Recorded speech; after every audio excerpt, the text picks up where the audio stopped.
Hey guys, so for the third time in as many months, we have received more support for the OG Yu-Gi-Oh! Series. Hooray!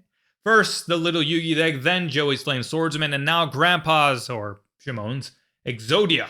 Now, I had Exodia 8th on my top 10 list of side character cards due for support, and my main concern was if Konami would be able to walk the fine line between supporting an alternative win condition without turning it into a toxic FTK. So, let's find out. Shout out as always to Master Duel Meta for compiling these cards, and the first one I don't believe is related to Exodia, the Exodia archetype. The second one is going to be related to the Sarcophagus of Light archetype, so I'll review this one toward the tail end of this video. And that brings us to the cover art of the new set, which happens to be the boss monster of the deck, and that is the Phantom Exodia Incarnate. So referencing the name of the other full-bodied Exodia card that we have, which is the legendary Exodia Incarnate. This too is a level 10 Dark Spellcaster, but it is a fusion, so the first time we're seeing a fusion related to the Exodia archetype. Comprised of 5 Forbidden One monsters, obviously with each of them limited, you need all 5 pieces to assemble this guy. Can't be destroyed by your opponent's card effects. Once per turn, if this card battles during damage calc quick effect, you can make this card gain attack equal to your current life points. So again, avoiding the whole toxic FTK, it's not based on your opponent's life points. Once per turn, when a spell or trap card or effect is activated, you can negate the activation. Once per turn during the end phase, you can set 1 Exodo spell or trap or 1 Obliterate directly from your deck. And once per turn during your standby phase, you lose 1,000 life points. So if I count that correctly, that is 5 effects appropriate for the 5-pieced Exodia. Good protection, can't be destroyed by opponent's card effects. Also a good negate there, being able to stop spell trap cards once per turn. I do wonder why they didn't include monster effects in there as well. But the rest of the effects, so 2 of the effects kind of conflict, where you have one that gives it attack based on your life points, and then one that makes you lose life points. So the longer that this guy stays out, the weaker he becomes. I wonder if this archetype will have ways of modulating your life points. I guess we'll see. And then the final card is a Search of Swords, where it sets directly from your deck, so it gets around things like Ash Blossom and Droll and Lock. But we'll see how the other Exodo spell traps look like. Obliterate is, in my estimation, the best card up to date, prior to looking at the rest of the stuff here, is the best card that this archetype has. It's the card that, it's a continuous trap that allows you to bounce any monster on the field, essentially at once per turn, by sending Exodia cards and or Forbidden One monsters from your hand or deck to the grave. So overall, solid boss monster. See how easy it is to bring out, though a 5-piece fusion ordinarily wouldn't be so easy. But coming up next is Millennium Cross. So this is a normal spell that will definitely be censored in the TCG. This takes 5 Forbidden One monster cards from your hand, deck, and or face-up field and reveal them. Special summon 1, the Phantom Exodia Incarnate from your extra deck, and shuffle all face-up monster cards you control into the deck, except Exodia monster cards whose original level is 10 or higher, and Millennium monster cards. Also, you cannot summon monsters for the rest of the turn. You can set. After activation, shuffle this card into the deck instead of sending it to the grave. So a couple of things here. First, this looks like it's going to be the centerpiece of the deck, where you want to reveal those 5 pieces, spam your Phantom Exodia, and then this card gets shuffled back into the deck, which I assume there's going to be ways to search it, and then the whole thing will just rinse and repeat until you go for game. My issue with this card, though, is that it reveals the Forbidden One pieces from your hand, deck, and field, and that doesn't include your grave. And my reason for having an issue with that is because it kind of conflicts with Obliterate. Now, Obliterate can send other things other than the Forbidden One pieces to the graveyard, but by sending pieces to the graveyard, you can power up a card like the legendary Exodia Incarnate. So Obliterate, the best thing for that card to do is to send those 5 essentially dead monsters to your graveyard to thin your deck and bounce monsters on the field. But the moment you do that, this card becomes dead. Millennium Cross becomes dead because you have a piece in your graveyard and you can't reveal that one. So maybe there will be ways to retrieve pieces from the grave other than the legendary Exodia Incarnate, of course. I guess we'll see. But just something to keep in mind as we move forward. The other thing, though, about this card that I do like, though, is that it shuffles essentially all your non-archetype monsters into the deck. So it's basically encouraging you to run a pure build, which, if you know me, I'm all for pure builds for archetypes. Next up is Dark Magic Mirror. Okay, no, this is going to be a Gold Sarcophagus of Light card, so we'll get to that here shortly. All right, so this looks like it's the full gamut of the Exodia cards. We already went through the first 2. That leaves us with 8. Just something to keep in mind here, due to the low quality of the image, some of these texts may change slightly once high-resolution images are released. So take everything that we see here with a slight grain of salt. I would imagine that it's pretty accurate, but it might change. But now the next monster that we have is the Caveman that awoke after a millennium. Funny name, I wonder if that'll maintain in the translation. Level 8 Earth Beast Warrior, 2750, 2500. The art looks like it's going to be a retrain of Sengenjin. It actually references him directly. For those who aren't familiar, let me show you what that guy is. Sengenjin is said to be an unstoppable savage that carries the Millennium item, so it's a retrain of him, and it seems like the deck is actually going to leverage him in some way, but we'll see how well. He can't be destroyed by monster effects, which this guy can't be destroyed by any effect, opponent's card effects. So it can't be destroyed by monster effects. You can only use the following effects of him once per turn. If this card is in your hand, you can place it face up in your spell trap zone as a continuous spell. If it is a continuous spell, you can pay 2,000 life points or reveal 1 Millennium Cross in your hand. Start to summon this card, then you can add 1 Millennium Monster or 1 Sengenjin from your deck to your hand. All right, so this is going to be the monster searcher of the bunch, and it is also going to rely on the Millennium Cross. So like I said, Millennium Cross looks to be the centerpiece of the deck. And other than that, I guess the grading of this card just basically depends on how good the monsters are. That 2,000 life points is pretty hefty, so hopefully there are easier ways to search Millennium Cross. Coming up next is Golem that guards the Millennium Treasures. These are very wordy names. So this guy is also a retrain. That is going to be the Millennium Golem, I believe. Here he is. I think they swapped his attack and no, they didn't. Okay. It's wrong here. This is 2,000 attack, 2,200 defense. So the activation of your Millennium Cross cannot be negated. So that's pretty good. You get out your boss monster unscathed. See how easy he is to bring out being a level 6. You can only use each of the following effects of him once per turn. If this card is in your hand, you can place him face up in your spell trap zone as a continuous spell. If he is a continuous spell, you can pay 2,000 life points or reveal a Millennium Cross in your hand, special summon him. Then you can add 1 Temple of the Stone Slabs from your deck to your hand. So I guess we'll see that in a second. So he too, like the Sengenjin retrain, has a way to just place him from your hand as a spell, then special summon him by paying 2,000 or revealing the cross. With this guy, though, of course, if you have him and cross in hand, you can place him in your spell zone, reveal cross to special summon him, and then activate your cross without your opponent being able to negate the activation of it. So a pretty good little 2-card combo there. Again, we'll see what this card looks like. And he is, of course, going to be searchable by the Caveman. And then we get to Shield of the Millennium Dynasty. So that is also a retrain, this being of Millennium Shield. So the McDonald's card that we got way back when. Can be destroyed by spell trap effects. Okay, so can be destroyed by monster effects. Fusion can be destroyed by any opponent's effects. This guy can be destroyed by spell trap effects. You can only use each of the following of this effect once per turn. If this card is in your hand, you can place this. Okay, so the placing in your spell, paying 2,000 life points, revealing Millennium Cross to special summon it. Then, here it is, you can add 1 Millennium Cross from your deck to your hand. So if you don't have Millennium Cross, this guy basically at the cost of 2,000 life points allows you to search it out, which then allows you to bring out any of your other monsters that you may have. So basically, if all you open with is this guy, you can pay 2,000 life points to bring him out, then pay another 2,000 life points to bring out Cross, and then use Cross, and you would be down to 4,000 life points at that point, so your Phantom Exodia would be at 4,000 attack. So again, maybe there will be a way to increase your life points. We'll see.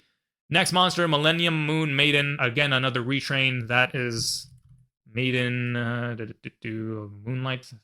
Yeah, there it is. Maiden of the Moonlight. If this card battles a monster, neither can be destroyed by battle, so it's an illusion. You can only use the following effects of her once per turn. If this card is in your hand, place it in your continuous spell. If your opponent activates a card effect while this card is a continuous spell, you can special summon this card, and if you do, your opponent cannot target level 5 or higher illusion and spellcaster monsters you control with card effects that turn. It's okay. I guess it depends on the meta at that point in time and how often they will be trying to target your monster cards, but otherwise I don't really see the promise of this card. Maybe a one of if you're running a pure build for this deck. Next is Millennium Fiend Reflection. So yet again, another retrain. Konami really going hard on the whole retrain approach of old vanillas. I think this is the number 1. Yeah, the green guy. If this card battles a monster, so the illusion effect, you can only use the following effects of him once per turn. If this card is in your hand, place it in your spell trap as a continuous spell. If your opponent activates a card effect while it is a spell, you can special summon it. Then you gain life points equal to half the attack of one monster on the field. So there's your life point modulation, dependent on the attacks of monsters on the field. If you're going off of your guys, the most you'll get is, I gotta do the math, 1375. So that's fun. Otherwise, like the Maiden, I don't really see too much promise for this in this archetype. Maybe, again, another one of if you need that life point modulation, if there aren't other cards that do it. But now we get to the spells and traps. The first one is the one that was mentioned up top in the Golem, Temple of the Stone Slab. So this is a field spell. During your main phase, you can place 1 monster from your hand face up in your spell trap as a continuous spell. Then place 1 Millennium monster or 1 Sengenjin from your deck face up in your spell trap as a continuous spell. You can only use this effect of the Temple of Stone Slabs once per turn. If it faces a Millennium monster and a condition you control is destroyed by battle or card effect, you can place it face up in your spell trap zone as a continuous spell instead of sending it to the graveyard. All right, so this guy I had mentioned up top, like you can use your Caveman to get the shield, then to get cross, but this guy helps you get around having to pay so many life points by being able to just reveal any one of the other monsters to fetch the shield and then bring out the shield by paying up 2,000 life points to search out cross if you don't have it already. The other effect is being able to kind of basically like a Crystal Beast sort of effect, take your monsters and place them in your spell trap zone so you can reuse their effects to summon them back on your ensuing turns. No protection for this card though, so that it is a pretty fragile field spell, but I guess we'll see how much that matters. Next card is a quick play, Exodia Blaze. You can pay half your one level 10 or higher monster you control with Exodia and its original name gains these effects. You can pay half your life points, destroy as many cards in the spell trap zone as possible. Then equip 2 Forbidden 1 monsters from your hand and or deck to this card, each as an equipped spell that gives it 2,000 attack. Also, you cannot activate other cards or effects for the rest of the turn. If this card attacks a defense position monster, inflict piercing battle damage to your opponent. All right, so if I'm reading this correctly, this card will give 2,000 attack each, or each gives it 2,000. Maybe it's 4,000 attack. I guess that I'm not entirely clear on that part, but basically what this is doing is clearing the back row on both sides of the field, not the field spell though, since it's just in the spell trap zones, and then giving your fusion guy 4,000 attack. So if you have at least 4,000 life points, then that'll bump him up to an 8k, and whether that be going for a game with a direct attack or inflicting through piercing damage. I guess the idea here is to bring out the Phantom Exodia, power him up with your life points as well as with a card like this, and then go for game. So not exactly the toxic FTK that I was afraid of, but it looks like they are intending for an obliterate where you have a one go, bring out Exodia, and go for the win right then and there. Next is Raging Hellfire Exodia Flamen. This actually is the last card. Normal trap, if you control a level 10 or higher Exodia monster, destroy all cards your opponent controls. So this not only works with the fusion up top, but it works with your Incarnate and I believe the Legendary Defender. You can banish this card from your graveyard, except the turn it was sent there, then activate one of these effects. Add one Forbidden 1 monster from your deck or grave to your hand. So there is your way to retrieve pieces from your graveyard, but it also searches them from your deck, so that's interesting. And then B, shuffle up to 5 Forbidden 1 monsters from your grave and or banishment into the deck. And you can only use each effect of Raging Hellfire once per turn. So this is kind of like, if you remember the custom support that I did, this is kind of like Return of the Forbidden One, where you can either grab back pieces from the graveyard or you can return them from the banished pile into the grave. This, what it does instead, is return them from your grave or banished pile into your deck so that you can use them with Millennium Cross. So this gets around my concern with Obliterate putting monsters in your graveyard that you then can't use across. But it is kind of slow here, a trap card being the way to retrieve those pieces. Though I can understand it because this also allows you to search for pieces, and they have probably didn't want to take a chance of that turning into a nuisance by being a spell card. So there it is. Ways to get back the pieces, ways to power up your boss monster, ways to search out your 3 Millennium, or I guess your 5 Millennium monsters, 2 Millennium monsters that can help modulate your life points or protect your Millennium and spellcaster cards with by protecting them from card effects, targeting effects. Your searcher for Millennium Cross, your searcher for the field spell, your searcher for any of the monsters, and then your fusioner, and then your fusion. So that's the new Exodia stuff. I thought the Gold Sarcophagus series was really well done. Flame Swordsman was okay, but I think this leaves a lot to be desired. The cards have callbacks to existing support, but I don't really see much synergy with those cards, particularly Incarnate and Obliterate for the reasons I mentioned. And those two were the best cards that this archetype had, so I would have really liked to seen Konami loop those in far more closely. And then the new stuff straight up just ignores 2 of the existing forms of Exodia, that being Exodius and Necros. Necros being a level 4 doesn't get around the whole everything needing to require a level 10 Exodia, and there isn't an easy way to bring out Necros anyways. And then Exodius is not an Exodia card. But the most damning thing about this is that they are completely disregarding the original Exodia's objective of the win condition.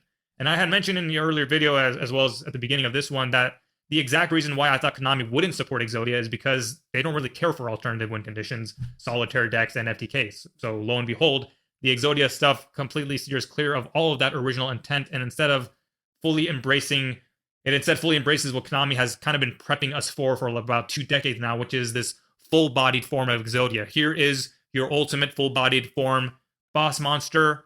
bring him out and go for game by attacking, not by assembling the pieces in hand. But given this new objective, I have to believe that, like with the Gold Sarcophagus stuff, we will shortly get a few more cards this year, because this kind of looks incomplete. Like, why emphasize Sengen Jin without any reason? It doesn't look like the rest of the deck even bothers needing to use him. And will Konami more properly involve that existing support? Again, it has that callback to Obliterate. It has names based on the other Exodia Incarnate names. But how well will they eventually tie those cards into this archetype? Hopefully we get those answers later this year. Before I wrap up, though, let's go back and look at the 2 Gold Sarcophagus of Light cards. The first one is the Dark Magician retrain. So people were probably wondering when that first slate of cards was revealed, where's Dark Magician? And people said, that's more of a Pharaoh card, not a Little Yugi card. But Little Yugi did use Dark Magician in Dark Side of Dimensions, and here we are now. This card's name becomes Dark Magician while in the Monster Zone, so can use it along with all the other Dark Magician support. You can only use each of the following effects of Dark Magician, the Ebon Sorcerer, once per turn. If Gold Sarc of Light is on the field, you can special summon this card from your hand, so that's pretty solid. If this card is destroyed by a card effect on a level 5 or higher monsters on the field, you can special summon this card, then you can set one spell or trap that mentions Dark Magician directly from your deck.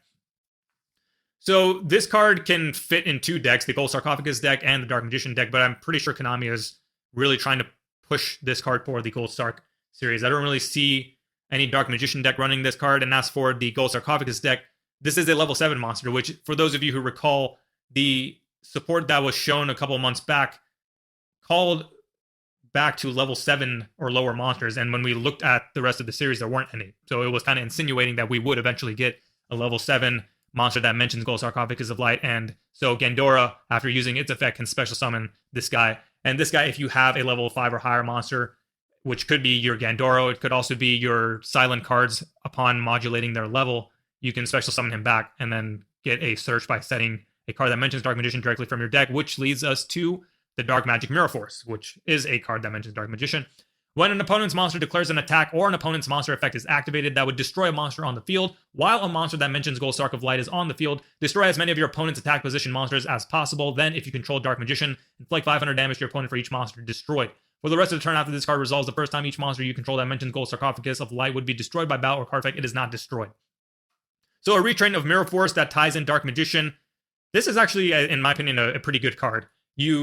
It's not Mirror Force in the sense that you can only use it in the battle phase. You can use it anytime your opponent would activate an effect that would destroy a monster on the field or would attack your monsters, and it protects them. But it not only protects them at that point, it also, well, I guess, this actually doesn't negate the attack or that effect, but it does provide the protection where for the rest of the turn after it resolves the first time that your Gold Sarc Light monsters would be destroyed by battle or card effect, they're not destroyed. But it does get rid of your opponent's monsters that are in attack position, like the OG Mirror Force, and then inflict some burn damage to boot. So pretty good card. I would probably run it in a Gold Sarcophagus of Light deck. So that does it for the new Exodia stuff, as well as the Gold Sarcophagus bonuses. Let me know your thoughts. Do you think Konami got it right with this one, or would you have preferred something like this? Just kidding. Well, kind of.